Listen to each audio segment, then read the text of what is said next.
আমাদের গ্রামে একটি বিশাল বাঁশঝাড় রয়েছে, যেটাকে আমাদের গ্রামের সবচেয়ে ভৌতিক জায়গা বলে ধরা হয়। বাঁশঝাড়টা এতটাই বড় যে কেউ যদি পায়ে হেঁটে পার হতে চায় তাহলে কমপক্ষে 20 থেকে 30 মিনিট সময় লাগবে। তাই বাঁশঝাড়ের ঘটনা দিয়ে শুরু করছি। সময়টা 2013 সালের জুন মাসের কোনো এক বুধবার। সকালে ঘুম থেকে উঠেই জানতে পারি আমার এক দুঃসম্পর্কের ভাই হঠাৎই অসুস্থ হয়ে পড়েছেন। মঙ্গলবার রাতে তিনি তার বন্ধুদের সাথে কোথাও একটা গিয়েছিলেন এবং মাঝরাতে তার বন্ধুরা তাকে অজ্ঞান অবস্থায় বাড়িতে পৌঁছে দিয়ে যায়। অসুস্থতার কারণটা তখনও জানা যায়নি। সকালে বাড়ির সব কাজকর্ম সেরে আমি সেই ভাইকে দেখতে তার বাড়িতে যাই। সেখানে গিয়ে জানতে পারি গতকাল রাতে তারা সবাই মিলে আমাদের গ্রামের সেই বাঁশঝাড়ে গিয়েছিল। আমার সেই ভাই গ্রামের সবচেয়ে সাহসী ব্যক্তি হওয়ায় তার বন্ধুরা তার সাথে একটি বাজি ধরে। বাজিটা ঠিক এমন ছিল যে তার বন্ধুরা দিনের বেলা বাঁশঝাড়ে গিয়ে বিভিন্ন জায়গায় কিছু টাকা লুকিয়ে রেখে আসবে, আর রাত 1টার পরে গিয়ে আমার সেই ভাইকে টাকাগুলো খুঁজে নিয়ে আসতে হবে। বাজিতে জিতে গেলে সব টাকা আমার ভাইয়ের, আর হেরে গেলে ওই টাকার দ্বিগুণ পরিমাণ ফেরত দিতে হবে। শর্ত অনুযায়ী আমার ভাই রাত 1টার পর সেই বাঁশঝাড়ে যায় এবং ঠিক 20 মিনিট পর একটা চিৎকার দেয়। চিৎকার শুনে তার বন্ধুরা বাঁশঝাড়ের ভেতরে গিয়ে তাকে অজ্ঞান অবস্থায় খুঁজে পায়। তারপরেই তারা তাকে ধরাধরি করে বাড়িতে পৌঁছে দিয়ে যায়। ওই দিন একজন ডাক্তার এবং একজন কবিরাজকে দিয়ে ভাইয়ার চিকিৎসা করানো হলেও তার জ্ঞান ফেরে না। ওই ঘটনার ঠিক 5 দিন পর ভাইয়ার জ্ঞান ফেরে। তবে সেই 5 দিনে গ্রামের বাঁশঝাড়ে অহরহ ঘটনা ঘটেই চলেছিল। ভাইয়ার ঘটনার পরের দিন বিকেলে খবর পাই আমার এক চাচাতো বোন সেই বাঁশঝাড়ের ভেতর দিয়ে বাড়ি ফিরতে নিয়ে কিছু একটা দেখে অসুস্থ হয়ে পড়েছেন। আমি আর আমার মা আমাদের বাড়িতে গিয়ে যা শুনি তা গা শিউরে ওঠার মতো। আমার সেই বোন বলেন, আমি সকালে আমার এক বান্ধবীর বাড়িতে গিয়েছিলাম একটি বিশেষ কাজে। বাড়ি ফিরতে কিছুটা দেরি হয়ে গেছে দেখে আমি ওই বাঁশঝাড়ের ভেতরের শর্টকাট দিয়ে বাড়ি আসছিলাম, আর ঠিক তখনই দেখলাম আমার থেকে প্রায় 8-10 হাত দূরে একটি মেয়ে পেছন ফিরে দাঁড়িয়ে আছে। আমি এক পা সামনে এগোতেই সে আমার দিকে ঘুরে তাকানোর পর যা দেখলাম তা বিশ্বাস করার মতো নয়। আমি দেখলাম ওটা আমি নিজেই। আমি আমার সামনেই দাঁড়িয়ে আছি। ওই মেয়েটা আমার দিকে রাগান্বিত চোখে তাকিয়ে বলল, তোর সাহস তো কম নয়, তুই আমার সামনে চুল ছেড়ে ঘুরে বেড়াচ্ছিস। এটা বলে আমার মতো দেখতে সেই মেয়েটা মুহূর্তের মধ্যে তার রূপ বদলে বিভৎস এক আকার এবং চেহারা ধারণ করে এগিয়ে আসতে থাকে। এরপর আমি আর সহ্য করতে পারিনি। আমি চিৎকার দিয়ে মাটিতে পড়ে যাই। চোখটা বন্ধ হয়ে আসার আগ মুহূর্তে শুনতে পেলাম জোহরের আজান দিচ্ছে। সামনে থাকা বিভৎস জিনিসটা আস্তে আস্তে হাওয়ায় মিলিয়ে যাচ্ছে। এরপর আমার আর কিছু মনে নেই। জ্ঞান ফেরার পর মায়ের কাছে জানতে পারি বাড়ি ফিরতে দেরি হওয়ায় বাবা আমার সেই বান্ধবীর বাড়িতে যান আমাকে নিয়ে আসার জন্য, কিন্তু আমাকে না পেয়ে একটা সময় খোঁজাখুঁজি করতে করতে সেই বাঁশঝাড়ের মধ্যে আমাকে খুঁজে পান। বোনের কাছ থেকে এই ঘটনাটি শোনার পর আমার এবং আমার মায়ের মাঝেও একটা ভয় দেখা দিচ্ছিল, কারণ দিনে দুপুরে এরকম একটা ঘটনা ঘটে গিয়েছে, আর বাড়ি ফিরতে হলে আমাদেরও সেই বাঁশঝাড়ের মধ্য দিয়েই যেতে হবে। যাই হোক, সেদিন বাড়ি ফেরার পথে আমাদের সেরকম কোনো সমস্যা হয়নি, তবে বাঁশঝাড়ের পরিবেশটা ছিল বেশ গা ছমছমে। এরপর একে একে ছোটখাটো আরো অনেক ঘটনা ঘটেছে আমাদের গ্রামে, সেগুলো অন্য একদিন বলবো। এবার আসি আমার সেই দুঃসম্পর্কের ভাইয়ার ঘটনায়। 5 দিন পর ভাইয়ার জ্ঞান ফিরলে আমরা তাকে দেখতে তার বাড়িতে যাই। গিয়ে দেখি ভাইয়া বিছানায় শুয়ে আছেন। কাছে গিয়ে কথা বলতে বলতে জানতে পারলাম সবকিছু স্বাভাবিক থাকলেও তিনি হাঁটাহাঁটি করতে পারছেন না। হাঁটতে গেলে পায়ে তীব্র ব্যথা অনুভব করছেন। এক পর্যায়ে তাকে মঙ্গলবার রাতের ঘটনার ব্যাপারে জিজ্ঞেস করলে তিনি এক প্রকার চমকে ওঠেন। কিছুক্ষণ চুপ থাকার পর তিনি যা বলেন তা ছিল রোমহর্ষক।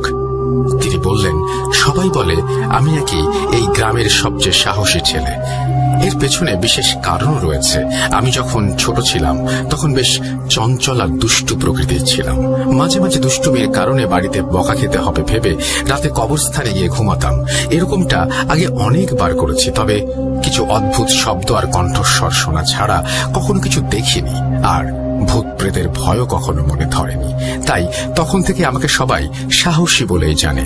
গত সোমবার মাঠে বসে বন্ধুদের সাথে আড্ডা দেওয়ার সময় তারা আমাকে একটা চ্যালেঞ্জ ছুড়ে দেয়। তারা বলে, তুই তো গ্রামের সবচেয়ে সাহসী ছেলে, অনেকবার তো কবরস্থানে গিয়ে ঘুমিয়েছিস, চল তোর সাথে আজ একটা বাজি ধরি। তুই যদি তোর সাহসিকতার প্রমাণ দিতে পারিস তাহলে 2000 টাকা পাবি, আর না পারলে 4000 টাকা আমাদের ফেরত দিতে হবে। আমরা কাল সকালে ওই বাঁশঝাড়ের বিভিন্ন জায়গায় টাকা লুকিয়ে রেখে আসবো, একটা নকশা তৈরি করে দিয়ে আসবো। তুই রাতের বেলা একা বাঁশঝাড়ে গিয়ে নকশা দেখে দেখে টাকাগুলো খুঁজে নিয়ে আসবি। তবে শর্ত হলো কোনো টর্চ লাইট বা হ্যারিকেন ব্যবহার করতে পারবি না। যদি তুই শর্ত মতো সব কাজ করতে পারিস তাহলে 2000 টাকা তোর। বল রাজি? আমি তাদের কথা শুনে এক প্রকার হাসি ঠাট্টা করতে করতেই রাজি হয়ে যাই। পরের দিন সকালে ওরা সবাই বাঁশঝাড়ে গিয়ে টাকা লুকিয়ে রেখে আসে আর একটা নকশা তৈরি করে দিয়ে আসে। ওই দিন রাতে প্রায় 12টার দিকে আমাকে ডাকতে আসে আর আমিও নকশা নিয়ে বেরিয়ে পড়ি। বাঁশঝাড়ের কাছে পৌঁছানোর পর ওরা যা বলল, আমরা বাইরে দাঁড়িয়ে আছি, তুই গিয়ে ভেতর থেকে টাকাগুলো খুঁজে নিয়ে আয়। আমিও ওদের কথা শুনে নকশাটা নিয়ে বাঁশঝাড়ের ভেতরে ঢুকে পড়ি। সেদিন ছিল পূর্ণিমার রাত, চাঁদের আলোতে একটু হলেও নকশাটা দেখা যাচ্ছিল। কিছু দূর এগোনোর পর আমি নকশার দিক নির্দেশনা অনুযায়ী দুটো নোট খুঁজে পাই। জায়গাটা অন্ধকার হলেও আমার কাছে বেশ ভালোই লাগছিল। এভাবে আরো কিছু দূর এগিয়ে কয়েকটা নোট সংগ্রহ করার পর হঠাৎ মনে হতে লাগলো আকাশে বিদ্যুৎ চমকাচ্ছে আর এই বোধহয় বৃষ্টি শুরু হবে। কথাটা ভাবতে ভাবতে পরবর্তী নোটটা খোঁজার জন্য যেই না সামনের দিকে পা বাড়াবো অমনি মুষলধারে বৃষ্টি শুরু হয়ে গেল। আমি বিষয়টা দেখে এক প্রকার বোকা বনে গেলাম, কারণ এই তো পূর্ণিমার চাঁদ দেখে বাঁশঝাড়ের ভেতরে ঢুকলাম, তখন তো আকাশে কোনো মেঘ বা বৃষ্টির আভাস ছিল না। মাত্র কয়েক মিনিটের মধ্যে পরিস্থিতি কিভাবে বদলে গেল। ঠিক সেই সময় একটা বিষয় আমার মাথায় এলো। আমি ভাবলাম, বাঁশঝাড়ের পাশেই তো একটা পুকুর রয়েছে। আমার বন্ধুরা বোধহয় আমাকে ভয় দেখানোর জন্য দূর থেকে পানি ছিটাচ্ছে। যদিও এমন সম্ভাবনা নেই বললেই চলে, তবে সেই মুহূর্তে অন্য কিছু মাথায় আসেনি। কিছু দূর এগোনোর পর হঠাৎই বৃষ্টি থেমে যায়। ব্যাপারটা তখন পর্যন্ত আমার জন্য ঠিকই ছিল, কিন্তু এরপর যে বিষয়টি লক্ষ্য করলাম সেটা হয়তো আমাকে জীবনে প্রথমবার ভয় ধরিয়ে দিয়েছিল। আমি লক্ষ্য করলাম বৃষ্টি থেমে যাবার পর আমার বেশ গরম লাগছে। আমি একটা হাত গেঞ্জির ওপর রাখতেই দেখলাম গেঞ্জিটা একদম শুকনো। এটা কিভাবে সম্ভব? আমি পুরো শরীরে হাত বুলিয়ে দেখলাম, কিন্তু এতক্ষণ বৃষ্টিতে ভেজার পরে আমার শরীরের একটা অংশেও পানির ছিটা ফোটা নেই। এমনকি হাতে থাকা কাগজের নকশাটাও ভেজেনি। ব্যাপারটা দেখে আমি বেশ ভয় পেয়ে যাই। নকশার দিকে তাকিয়ে দেখি আর মাত্র একটা নোট বাকি। তাই 7-5 না ভেবে আমি সামনের দিকে রওনা দেই। সামনে এগোনোর সময় বারবার মনে হচ্ছিল আমার পেছন পেছন কেউ একজন আসছে আর বারবার আমাকে বলছে, সামনে এগোস না, বিপদ হবে। কয়েকবার এমনটা হলেও আমি তখন ব্যাপারটা পাত্তা দেইনি। কিছু দূর এগোনোর পর হঠাৎই কোথা থেকে যেন একটা বিশাল আকৃতির কুকুর আমার সামনে এসে হাজির হলো। পূর্ণিমার চাঁদের আলোয় স্পষ্ট দেখতে পাচ্ছিলাম কুকুরটা স্বাভাবিকের তুলনায় অনেক বড়, একদম কুচকুচে কালো, দাঁতগুলো দেখে বেশ বড় আর ধারালো মনে হচ্ছিল।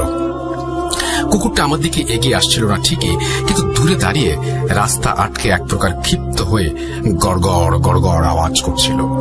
অনেকক্ষণ কুকুরটাকে তাড়ানোর চেষ্টা করার পর চোখের পলকে কুকুরটা যেন হাওয়ায় মিশে গেল। এর আগে এরকম অদ্ভুত বিষয় আমি কখনো লক্ষ্য করিনি। সত্যি বলতে ভূত প্রেত বা জিন সম্পর্কে আমার সেরকম ধারণা ছিল না। এরা কেমন হতে পারে বা কি কি করতে পারে সেই বিষয়েও আমার জানা ছিল না।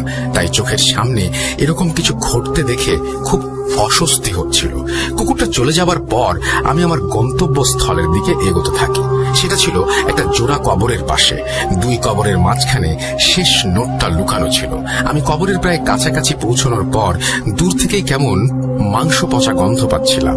নাক চেপে কবরের কাছে পৌঁছানোর পর যা দেখলাম সেটা ভাষায় প্রকাশ করার মতো নয়।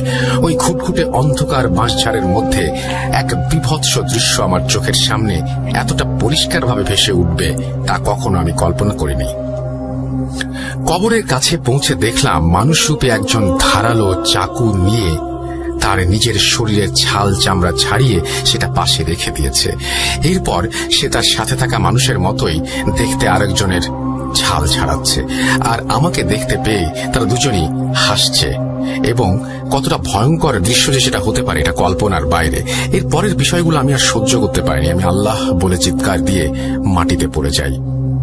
আজ বাবার কাছে শুনলাম 5 দিন পর নাকি আমার জ্ঞান ফিরেছে। মূলত এটাই ছিল আমার সেই দুঃসম্পর্কের ভাইয়ের ঘটনা। তিনি এখন সুস্থ আছেন ঠিকই, কিন্তু মাঝে মাঝে তার 2 পায়ে প্রচন্ড রকমের ব্যথা অনুভব করেন।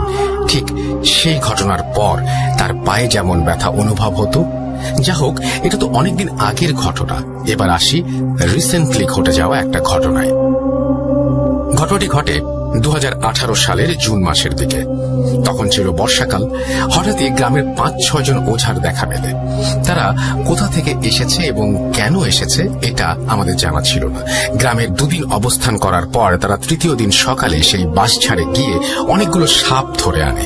তৃতীয় দিন তাদের সাথে কথা বলে জানতে পারি তারা সাপগুলো ধরে বিভিন্ন জায়গায় খেলা দেখায় এবং বিষাক্ত সাপগুলোর বিষ থেকে ঔষধ তৈরির জন্য সেগুলো বিভিন্ন এনজিওতে দিয়ে দেয়। তাদের কথা শুনে গ্রামের প্রায় সবাই খুশি। বর্ষার সময় সাপের কারণে অনেকেই ক্ষতির সম্মুখীন হয়, তাই ওঝারা সাপগুলো নিয়ে গেলে ব্যাপারটা আমাদের জন্য বেশ ভালো হয়। কিন্তু ওই দিন রাতেই ঘটে অদ্ভুত এক ঘটনা। সাপ ধরার সময় যেসব গ্রামবাসী বাঁশঝাড়ে উপস্থিত ছিলেন তারা সবাই তো রাতে একটা স্বপ্ন দেখে। স্বপ্নটি ছিল এরকম: একটি বিশাল আকৃতির কালো অবয়ব স্বপ্নে এসে বলছে, তোদের এত বড় সাহস, তোরা আমার বুকের ওপর থেকে আমার মানিকগুলোকে নিয়ে যাচ্ছিস। যদি নিজের এবং গ্রামবাসীর ভালো চাস তাহলে ওঝার সর্দারকে গিয়ে সাপগুলো ছেড়ে দিতে বলিস। এটা বলে কালো অবয়বগুলো চারিদিকে সাদা ধোঁয়ার সৃষ্টি করে কোথায় যেন মিলিয়ে যায়। স্বপ্নটা দেখার পর সেই গ্রামবাসীরা এসে ওঝার সর্দারকে ব্যাপারটা জানায়, কিন্তু ওঝার সর্দার হেলা সাপটা করেই ব্যাপারটা উড়িয়ে দেয় এবং তাদের সাপ ধরার কার্যক্রম চালিয়ে যেতে থাকে। চতুর্থ দিনে ওঝার সর্দার বাদে বাকি সদস্যরা এবং গ্রামের সেই লোকগুলো সেই একই স্বপ্ন দেখে। ওঝার সাথে থাকা সহযোগীরা পরের দিন সকালে স্বপ্নের ব্যাপারে ওঝাকে সবটা জানালে সে আবারও সবটা বিশ্বাস করতে নারাজ। যা হোক, ওই দিন অনেকগুলো সাপ ধরে তারা বিকেল গড়িয়ে যায়। সন্ধ্যা নামে ওঝার সর্দার কিছুটা ক্লান্ত বোধ করায় নিজের তাঁবুতে গিয়ে ঘুমিয়ে পড়ে। আর ঠিক তখনই বাঁশঝাড়ের ভেতরে থাকা বাকি ওঝারা দেখতে পায় একটা বিশাল আকৃতির বিভৎস ছায়ামূর্তি তাদের দিকে প্রচন্ড ক্ষুব্ধ হয়ে তাকিয়ে আছে।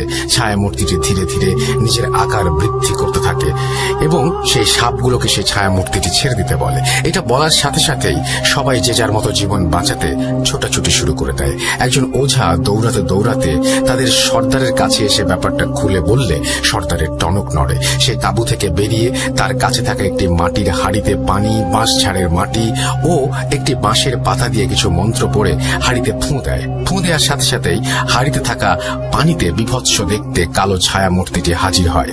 সে এসেই বলে, জীবন বাঁচাতে হলে সাপগুলোকে এক্ষুনি ছেড়ে দে, আর কাল সকালের মধ্যে এই গ্রাম ছেড়ে চলে যা।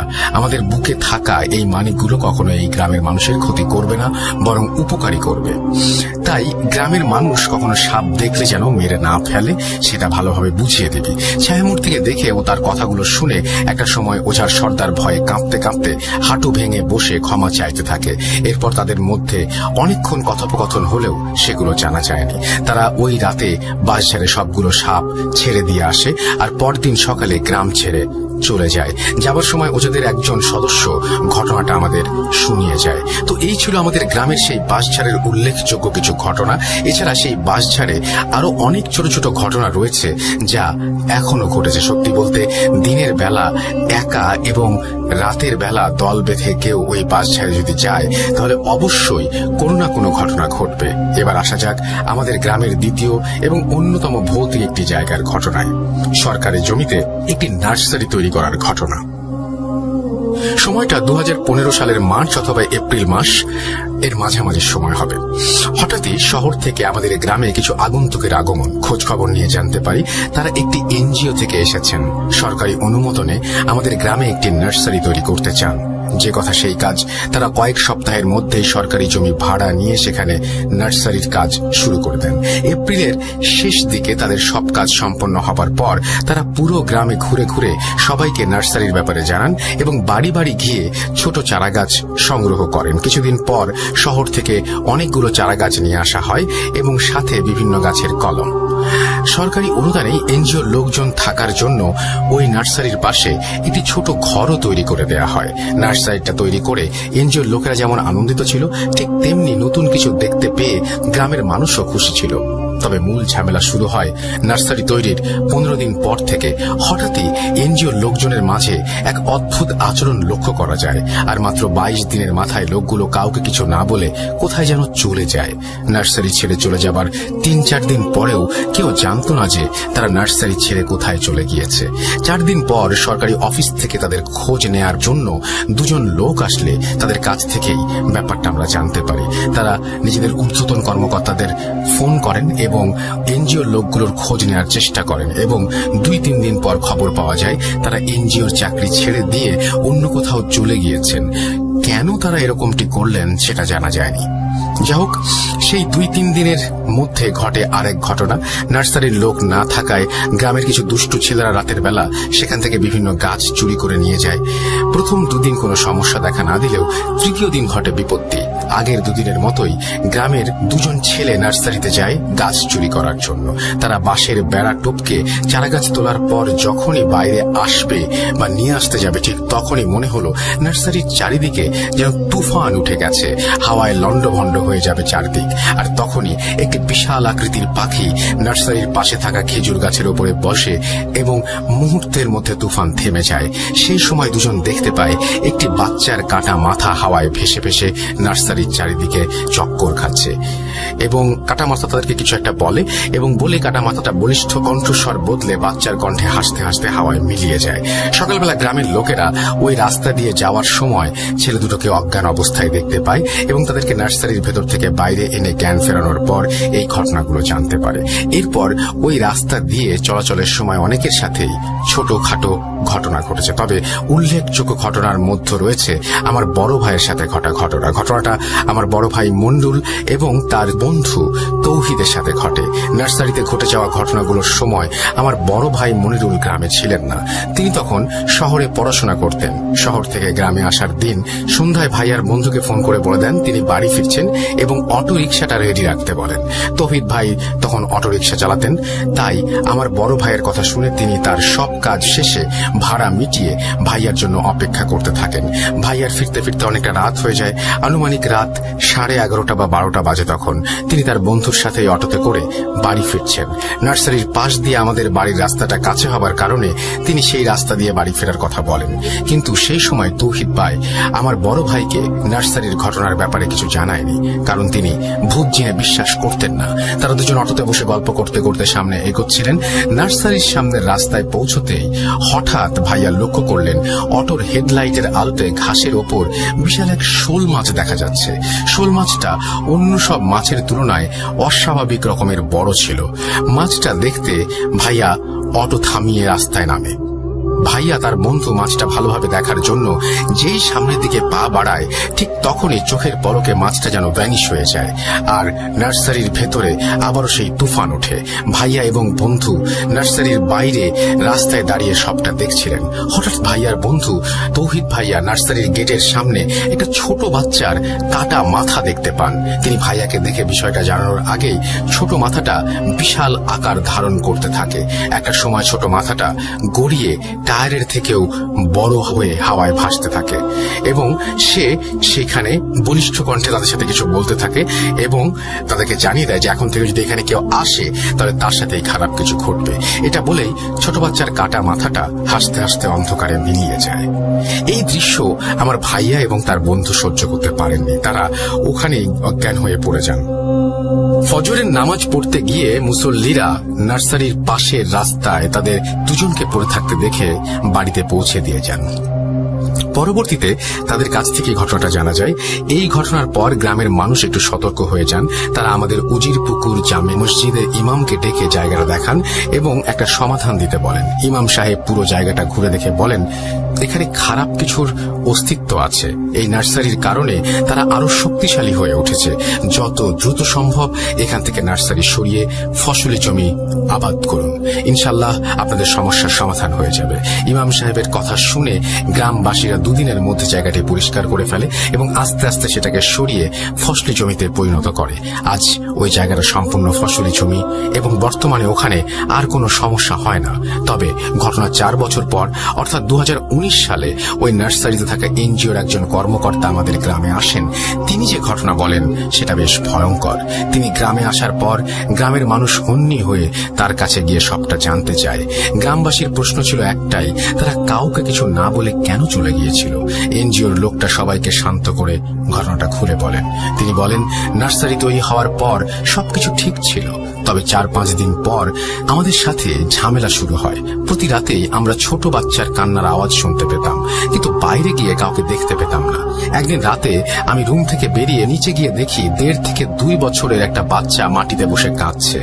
কাছে গিয়ে তার পরিচয় জানতে চাইলাম, কিন্তু সে কোনো উত্তর না দিয়ে কাঁদতে থাকে। কাছে গিয়ে তখন বাচ্চাটাকে কোলে নেব, ঠিক তখনই মুখের সামনে সে হাতটা সরিয়ে আগুনের মতো লাল টকটকে চোখ দিয়ে আমাদেরকে তাকিয়ে আমাকে চলে যেতে বলল। এটা বলেই আমার চোখের সামনে বাচ্চাটা গায়েব হয়ে যায়। আমি এটা দেখে আল্লাহ বলে চিৎকার দিয়ে দৌড়ে রুমে ঢুকে পড়ি। সবাই আমাকে হাঁপাতে দেখে কারণটা জিজ্ঞেস করলে আমি সবাইকে সবটা খুলে বলি, কিন্তু তারা তখন ব্যাপারটা খুব একটা আমলে নেয় না। তবে এরপর যা ঘটে আমরা সবাই দেখেছি এবং জীবন বাঁচাতে আমরা এখান থেকে পালিয়ে গেছি। ওই দিন রাতে আমরা সবাই ঘুমিয়েছিলাম। হঠাৎ বাইরে দরজায় কড়া নাড়ার শব্দ। বাইরে গিয়ে কাউকে খুঁজে না পেয়ে বাকি সবাই ঘুম থেকে উঠে পড়ে। কান্নার শব্দের উৎসটা খুঁজতে ওই রাতে আমরা সবাই বাইরে বেরিয়ে পড়ি। আমরা যখন নার্সারির চারিদিকে খোঁজাখুঁজি করছিলাম, ঠিক তখনই নার্সারির ভেতরে যেন ঘূর্ণিঝড় বয়ে যাচ্ছিল, আর কান্নার শব্দটাও যেন থেমে গেল। ঝড় দেখে আমরা যেই না রুমে ঢুকতে নেব, ঠিক তখনই দেখলাম একটা বিশাল আকৃতির পাখি উড়তে উড়তে এসে নার্সারির পাশে থাকা খেজুর গাছের উপরে বসলো। আর ঠিক তার পর মুহূর্তেই ঝড়টা থেমে গেল। বুঝতে বাকি রইল না এই ঝড়টা বিশাল আকৃতির ওই পাখির মেলে ধরা ডানার কারণে। এটা ভাবতে ভাবতে আমরা দেখলাম একটা কাটা মাথা নার্সারির চারিদিকে ঘুরে বেড়াচ্ছে এবং সে আমাদের এখান থেকে চলে যেতে বলছে। যা হোক, এটা ছিল আমাদের গ্রামের দ্বিতীয় এবং অন্যতম ভৌতিক স্থানের ঘটনা। আমাদের গ্রামে এরকম আরো অনেক ঘটনা আছে, সময় পেলে ইনশাল্লাহ শেয়ার করব। পিয়ার ভাই আমাকে তার গ্রামের ব্যাপারে প্রথমে এটুকুই বলেছিলেন, তবে এরকম একটি ভৌতিক গ্রামে মানুষ বসবাস করছে, অনেকের সাথেই ঘটনা ঘটছে, তাই একটু কৌতূহল বশত পিয়ার ভাইকে জিজ্ঞেস করি তার নিজের সাথে কখনো কোনো ঘটনা ঘটেছে কিনা। যদি থাকে তাহলে সেটাও শেয়ার করেন। পিয়ার ভাই একটু হেসে বলেন, হ্যাঁ, আমার সাথেও কিছু ঘটনা ঘটেছে, তবে সেগুলো ছোট ছোট। এরপর তিনি তার সাথে ঘটে যাওয়া ছোট্ট কয়েকটি ঘটনা শেয়ার করেন। ঘটনাটি প্রায় 7 বছর আগেই বলেছি। ছোটবেলা থেকেই আমি একটু ডানপিটে স্বভাবের। একদিন বিকেলে আড্ডা দিতে দিতে আমি আর আমার 4 বন্ধু ফন্দি আঁটি চুরি করে খেজুরের রস খাবার জন্য। যেই ভাবা সেই কাজ। 4 বন্ধুর মধ্যে একজন জিজ্ঞেস করে, খেজুরের রস চুরি করবো কোত্থেকে? আমাদের বাড়ির আশেপাশে তো কোনো খেজুরের গাছ নেই। আমি ওর কথা শুনে বললাম, আরে চিন্তা করিস না, আমি তো আছি। কোথায় রস পাওয়া যাবে সেটা আমি আগে থেকে খোঁজ নিয়ে রাখছি। আমাদের গাং পাড়ে অনেকগুলো খেজুর গাছ, আমরা সেখানে অবশ্যই খেজুর রস পাবো। তবে জায়গাটা বেশ দূরে হবার কারণে আমাদের মধ্যে একজন বলে উঠল, আরে গাং পাড় তো অনেক দূরে, রাত বিরাতে অত দূর যাওয়াটা কি ঠিক হবে? আমার মধ্যে ওখানে যাওয়ার কোনো প্রয়োজন নেই, কারণ আমি ছোট মামার কাছে শুনেছি জায়গাটা কি বেশ ভয়ঙ্কর। রাতের বেলা নাকি ওখানে অনেক কিছু খপ্পরে পড়ে অনেকে অসুস্থ হয়ে গেছে। আমি ওর কথা শুনে এক প্রকার তুচ্ছ তাচ্ছিল্য করে বললাম, আরে ধুর, ওখানে ওসব কিছু নেই, এগুলো সব মানুষের মনের ভুল। আমাদের সাথে যেতে চাইলে চল, না গেলে এখানেই থাক। 5 জন বন্ধুর মধ্যে একসাথে যাওয়ার কথা শুনে একটা সময় সেও রাজি হয়ে যায়। এরপর আমরা আমাদের প্ল্যান মোতাবেক সেই রাতে গাংপাড়ের দিকে রওনা দেই খেজুর রস খাওয়ার উদ্দেশ্যে। আমরা 5 জন বন্ধু যখন বাড়ি থেকে বেরোলাম তখন ঘড়িতে সময় রাত 8টা। যাওয়ার পথে আমাদের তেমন কোনো সমস্যা হয়নি। প্রায় 1.5 ঘন্টা হাঁটার পর আমরা গাংপাড়ের সেই খেজুর গাছের নিচে গিয়ে পৌঁছাই। সেখানে গিয়ে দেখি বেশ কয়েকটা গাছেই হাড়ি লাগানো আছে। সময়টা তখন রাত 9:30। এক বন্ধু বেশ ভালো গাছে উঠতে পারে। ও একটি গাছে উঠে হাড়ি নামিয়ে দেখে তখন রস পড়েনি। তাই আমরা আরো 1 ঘন্টা অপেক্ষা করব বলে ঠিক করি। আমাদের মাথায় তখন একটা কথা ছিল, যেভাবেই হোক আজ খেজুরের রস খেয়েই বাড়ি ফিরবো। 1 ঘন্টা অপেক্ষার পর আমার বন্ধুকে আবারও গাছে উঠতে বলি। সে আবার আমার কথা শুনে তত্তর করে গাছে উঠে পড়ে। 3-4টা গাছ থেকে রস নামানোর পর আমার ওই বন্ধু যখনই আরেকটা গাছে রস নামাতে যাবে, ঠিক তখনই আমি দেখতে পেলাম খেজুর গাছের একটি ডালের উপর ছোট্ট এবং কালো একটা অবয়ব হাতে তার ধারালো দা নিয়ে বসে আছে। আমি আমার বন্ধুকে ব্যাপারটা জানানোর আগেই সে ওপরের দিকে তাকায় আর জিনিসটা দেখে ভয়ে নিজেকে ধরে রাখতে পারে না এবং সে গাছ থেকে পড়ে যায়। সবার মুখে তখন একটাই কথা, পালা। আমরা 5 জনই জীবন বাঁচাতে দৌড় দেই, কিন্তু কিছু দূর যাওয়ার পরে পেছনে তাকিয়ে দেখি আমাদের পিছে সেই অবয়বটি অন্য একটি গাছের ডালে দাঁড়িয়ে আছে। সেই মুহূর্তে আমরা 5 জনই অবয়বটিকে স্পষ্টভাবে দেখতে পাই আর ভয়ে উল্টো দিকে দৌড় দেওয়ার আগেই অবয়বটি আমাদের বলে যে কাজটা ভালো হয়নি। এটা বলে সেই ছোট অবয়বটি গাছ থেকে লাফ দিয়ে মাটিতে পড়ার সাথে সাথেই কেমন যেন একটা বিশাল আকৃতির ছায়া মূর্তিতে পরিণত হয়। আমরা সবাই পেছন ফিরে দৌড় দেই এবং আমার এক বন্ধু বলে, সামনে একটি কবরস্থান আছে, তাড়াতাড়ি কবরস্থানে ঢুকে পড়, শুনেছি কবরস্থানে খারাপ কিছু আসতে পারে না। ওর কথা শুনে আমরা সবাই কবরস্থানে ঢুকে পড়ি। ঠিক পর মুহূর্তে কবরস্থানের বাইরে দাঁড়িয়ে অবয়বটি রাগান্বিত ভাবে আমাদের দিকে তাকিয়ে থাকে। এর কিছুক্ষণ পর সেই অবয়বটি গায়েব হয়ে যায়। ওই দিন রাতে কবরস্থানে থেকে বের হবার মতো সাহস কারোরই ছিল না। একদম ফজরের পরে আমরা কবরস্থান থেকে বেরিয়েছি আর বাড়ি ফেরার পথে এটা নিয়ে বেশ ঝামেলা হয়েছে। ঘটনার পর কয়েকদিন পর্যন্ত আমাদের 5 জনেরই বেশ ভালো কম বেশি জ্বর ছিল। অনেক চিকিৎসার পরেও যখন জ্বর ভালো হচ্ছিল না, তখন বাড়িতে সব ঘটনা খুলে বলতে বাধ্য হই। ঘটনা শোনার পরপরই আব্বা গ্রামের মসজিদের ইমামকে বাড়িতে ডেকে নিয়ে আসেন। ইমাম সাহেব সবটা শুনে চুপ করে থাকার পর বললেন, ওটা খুবই খারাপ আর শক্তিশালী জিন ছিল। তোমাদের ভাগ্য ভালো আর তাই আল্লাহ তোমাদের বাঁচিয়ে দিয়েছেন।